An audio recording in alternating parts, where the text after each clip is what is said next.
here with Ronan and Vijay after a 2-1. Ronan and Vijay! Woo! After a 2-1 defeat against Sporting Kansas City. Really 1-2 because we're the home team. But honestly, fellas, what did it feel like? Did it feel like a win that we just got stolen from us? Did it feel like a draw that we had stolen from us? Or did we deserve the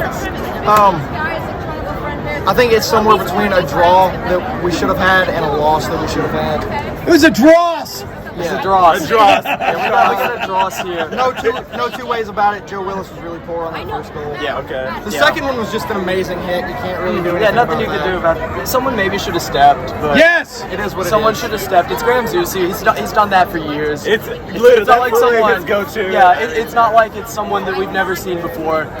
Dude's getting his like old people benefits from like Denny's. He's enjoying his senior citizen discount. Yeah, you know, but he's out here still scoring bangers in MLS. Yeah, so I mean, who can complain? If you told 12-year-old me that I would witness Graham Zusi score a goal in person, dude, I'd be Yeah. 20-year-old me.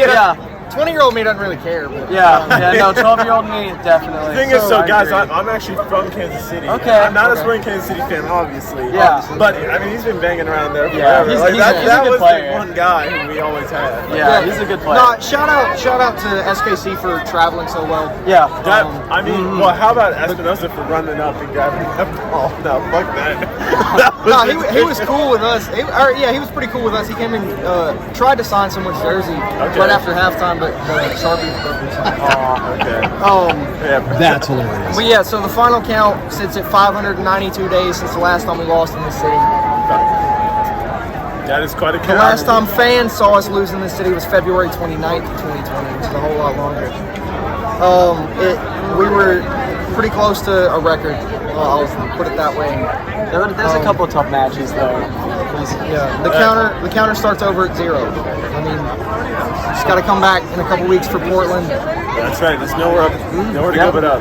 Yeah, it only gets up from here. I mean, I think going into today, Kansas City were in last place. That's not a good loss. And I've got to say, that's not a good loss. Gary, the way he set up the starting lineup today was just absolutely god awful. Yeah, Okay, I see what he was going for. So last time against Kansas City, we definitely clogged up the midfield. They had nothing going for it. So he says, okay, well, Leal's not fit for a full 90. Let's go ahead and throw, another midfielder in there, another defensive mid though.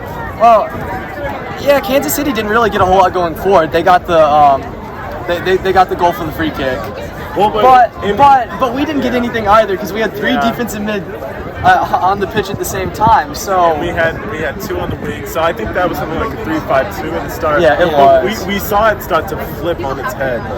Yeah, we started chasing the game. Once Ake Loba came in, my God, I've seen him score 2 goals in person now. Yeah.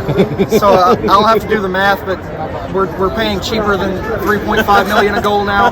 I think we're down somewhere in the 1.8 region. But what you're saying is it's getting better. It's getting better. And hey, I thought he was positive when he came on again. I thought he would play last week. I thought so too. I thought there was a lot of negativity about Ake Loba, but I think these last couple matches, I think he's looked pretty good. Since Louisville, since he scored against Louisville. It feels like he has a lot more. I gotta say, he was chasing the ball. That's something I thought I'd never see. Yeah. I mean, chasing the ball, that's something I never thought I'd see. Yeah. I have to say good things about him. Yeah. I'll have to agree with you there. But yeah, it's gonna be a long couple weeks till we come back. Yeah, I hate when we have this much time. We got what, DC midweek. Yeah. DC midweek. And then Orlando in the Cup. I'm putting everything towards the Open Cup. Yeah, we got to go strongest lineup, everything possible in the Open Cup. That's a trophy that we have a chance to win. I think we're gonna make the playoffs. So I mean, we can worry about that when we get there. Open Cup starts now. Open Cup gets you that CCL spot. I think it's a winnable trophy. That's right. It's think about it, guys. Single elimination. The MLS is actually a mid-table race, and so we can afford to put out our starting 11 before that. And I do have big news from earlier today. Okay. So I was nervous, right? So Tenerife and Shakhtar are gunning for promotion. So coming into today, they just needed to not let Girona score and then go up with the tiebreaker. That's right. Girona won that game. Tenerife are staying down, which means it could be a whole lot easier for us to buy Shaq more. Okay. Oh, okay. right back news.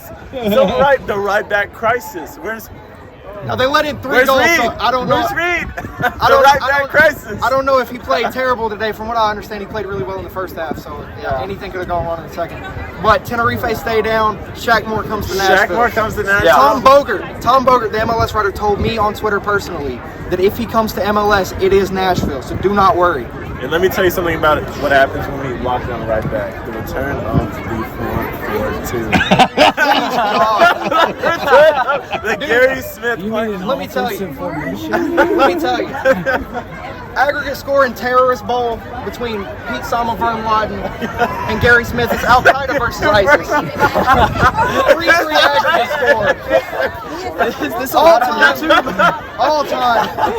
If you get demonetized, I'll pay your AdSense revenue.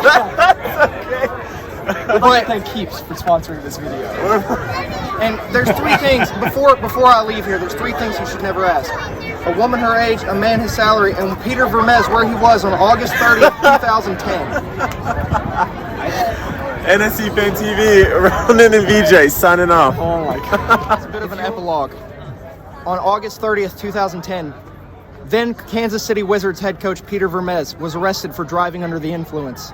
He was immediately released and returned to the team with no repercussions. My friend, @JoshBathtub on Twitter, was blocked by Sporting Kansas City for posting that exact meme. Thank you for this public service announcement.